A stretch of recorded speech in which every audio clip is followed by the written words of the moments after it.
আসসালামু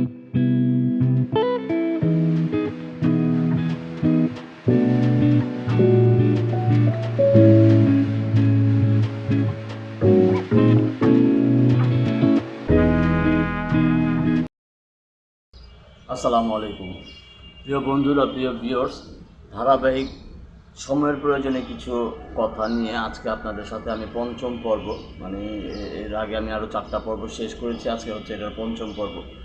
তো এই গতানুগতিক দেশের যে বর্তমান পরিস্থিতি, এই পরিস্থিতি নিয়ে আমি আপনাদের সাথে আলোচনা করে আসছি। তো আজকের বিষয়টা হচ্ছে আমাদের যারা আমাদের প্রত্যেকটা আসন থেকে যারা মনোনীত হয়ে নির্বাচিত হয়ে সংসদে যাচ্ছেন, আজকে অলরেডি একটা সংসদ বসে গেছে, প্রথম অধিবেশন বসে গেছে। সেই সংসদ অধিবেশনে কিন্তু আমাদের প্রত্যেকটা সংসদ সদস্যরা উপস্থিত হয়েছেন। এরা প্রত্যেকেই কিন্তু আমাদের এক একটি আসনের এক একটি গার্জিয়ান, এক একটি অভিভাবক।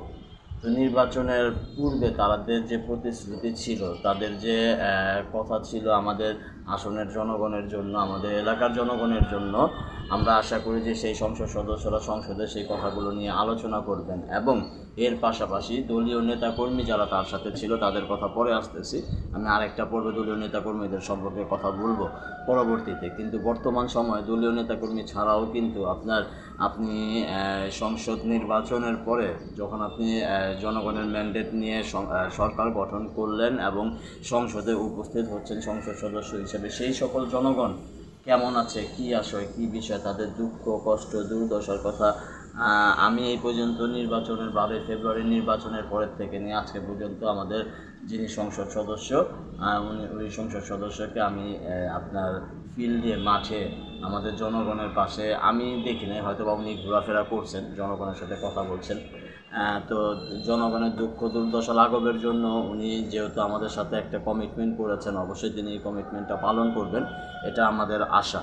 এরপরেও আমি একটু আপনাদের উদ্দেশ্যে বলতে চাই, সংসদ সদস্যদের উদ্দেশ্যে বলতে চাই যে রাষ্ট্রনায়ক প্রধানমন্ত্রী তারেক রহমান উনি কিন্তু অলরেডি আপনার জনগণের কাছাকাছি আছেন, জনগণের সুখ দুঃখের কথা শুনছেন, এবং তার কাছে যদি জনগণ কোনো আবদার নিয়ে যায়, জিনিসটা পূরণ করার জন্য সর্বাত্মক চেষ্টা করেন। ঠিক একইভাবে যারা মন্ত্রী রয়েছেন, তারাও কিন্তু জনগণের সান্নিধ্যে আসছে এবং জনগণের দুঃখ দুর্দশার কথা, কষ্টের কথা শুনছেন এবং যতটুকু পারছেন তাদেরকে সহযোগিতা করছেন তাদের দুঃখ দুর্দশা কষ্টকে লাঘব করার জন্য।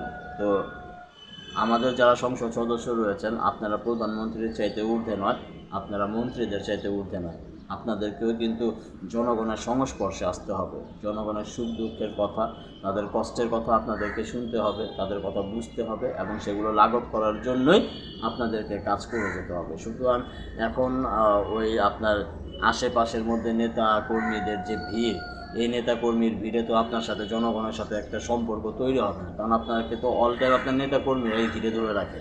তো নেতাকর্মীদেরকে পাশ কাটায় আপনি যখন জনগণের কাছে আসবেন, তখনই তো আপনি জনগণের দুঃখ দুর্দশার কথা শুনতে পাবেন, জনগণের কষ্টের কথা শুনতে পাবেন। তো এখন আপনি জনগণের একজন প্রতিনিধি, যেহেতু আপনাকে জনগণের কাছেই থাকতে হবে, এই নেতাকর্মীর প্রয়োজন নাই। নেতাকর্মীদেরকে করতে দেন, তাদেরকে গাইডলাইন দিয়ে দেন, তারা তাদের কাজ করুক। সর্বক্ষণে আপনার আশেপাশে ঘোরাঘুরি করা, তাদেরকেও তো জনপ্রতিনিধি হতে হবে, তাদেরকেও জনগণের কথা শুনতে হবে, তাদেরকে জনগণের কাছে পাঠান, তাদেরকে তাদের এলাকায় পাঠান কাজ করার জন্য। আপনি নিজে একান্তভাবে আপনার আসনের জনগণের কাছে আসেন, তাদের কষ্ট দুঃখ দুর্দশার কথা শুনেন, বুঝেন এবং সেই অনুযায়ী আপনি কাজ করেন। এটাই হচ্ছে আপনার কাছে আমাদের সকলের প্রত্যাশা, যেহেতু আপনি আমাদের অভিভাবক। দেশের অভিভাবক যদি রাষ্ট্রনায়ক তারেক রহমান হয়, আমাদের ঢাকা 7 আসনের অভিভাবক আপনি, এবং অন্যান্য আসনের সংসদ সদস্যরা হচ্ছে সেই আসনের অভিভাবক। সুতরাং বাচ্চারা অভিভাবকের কাছেই কান্না করবে, কিন্তু সেই কান্না করার সুযোগটা তো তাকে দিতে হবে। আপনি যদি তার সান্নিধ্যেই না যান, আপনি যদি তার কাছাকাছি না যান, সে আপনার কাছে কান্না করে বলবে কীভাবে তার কষ্টের কথা। তো আমরা চাই যে আপনি একজন অভিভাবক হিসাবে আপনার সম্পূর্ণ দায়িত্ব, গুরু দায়িত্ব, যেটা আপনি নির্বাচনের আগে জনগণের উদ্দেশ্য করে বলেছিলেন, সেটার কত অংশ আপনার পূরণ হচ্ছে, এই জিনিসটা একটু দেখার দরকার। কারণ হচ্ছে আমি একজন তৃণমূল কর্মী হিসেবে বলতে চাই যে দলীয় নেতা কর্মীদের কথা তো পরেই বলবো, শুধু এতটুকু বলবো যে 12 ফেব্রুয়ারি নির্বাচনের পরের থেকে আজকে পর্যন্ত আমি একদিনও আপনার সান্নিধ্য পাইনি। যদিও আমার কোনো দুঃখ দুর্দশা কষ্ট নয়, থাকলে আমি আপনাকে বলবো না। হ্যাঁ, কারণ তৃণমূলের লোকজন যে দলীয় নেতা কর্মীরা কখনো তাদের সুখ দুঃখের কথা, কষ্টের কথা, তাদের প্রয়োজনের কথা বড় নেতাদেরকে বলে না। তারা নীরবে কাজ করে যায়, নীরবেই আপনার দলের জন্য তাদের যে একটা টান আছে সেই টানে সে কাজ করে যায়। সুতরাং আমার দুঃখ দুর্দশার কথা না, কিন্তু আমি জাস্ট এমনি বলতেছি যে গত 12ই ফেব্রুয়ারির পর থেকে নিয়ে আজকে পর্যন্ত আমি একদিন আপনাকে সরাসরি সামনে আমার চোখে দেখি না, আমার চোখের সামনে দেখি নাই যে আপনার সাথে আমি একটু হাত মিলাবো বা আপনার সাথে একটু কুশল বিনিময় করবো, কথা বলবো। তো আমি একজন দলীয় কর্মী হিসেবে যদি আপনার সংস্পর্শে না আসতে পারি, তাহলে সাধারণ জনগণ আপনার কোনো সংস্পর্শে কীভাবে আসবে, কীভাবে তার দুঃখ দুর্দশা কষ্টের কথা আপনাকে বলবে? তো এই বিষয়গুলো আমি জানি যে আপনি অনেক অভিজ্ঞ, আপনি আমাদের অভিভাবক, যেহেতু আপনি একজন সজ্জন ব্যক্তি, ঢাকাইয়া ব্যক্তি, আপনি জানেন, বুঝেন এবং আপনি নিজেও উপলব্ধি করতে পারেন, হয়তো সময়ের কারণে পারছেন না। তো যাই হোক, একটু চেষ্টা করবেন যে জনগণের কাছাকাছি গিয়ে ওনাদের কষ্ট দুঃখ দুর্দশার কথা লাঘব কীভাবে করা যায় এই বিষয়টার প্রতি একটু খেয়াল রাখবেন। আর পরবর্তীতে দলীয় নেতাকর্মীদের বিষয়ে যে কথাগুলো আছে এই কথাগুলো ইনশাল্লাহ সময় সুযোগ থাকলে আবার পরবর্তী কোনো একটা পর্ব আপনাকে বলবো ইনশাল্লাহ। তো জনগণকে সাথে নিয়ে আমরা সবাই কাজ করব, এই আশায় আমি করছি আপনার কাছে, এবং আমাদেরও যদি কোনো গাইডলাইন্স থাকে আপনি আমাদেরকেও দিবেন। আমরা জনগণের স্বার্থে কাজ করতে চাই, জনগণকে নিয়ে কাজ করতে চাই, জনগণের জন্য কাজ করতে চাই, যেটা তারেক রহমান নিজে নির্দেশ দিয়েছেন জনগণের স্বার্থে, দেশের সাথে কাজ করার জন্য। তো আমাদেরকে বলবেন কোনো কাজ থাকলে আমরা ইনশাল্লাহ করব। ধন্যবাদ। আসসালামু আলাইকুম।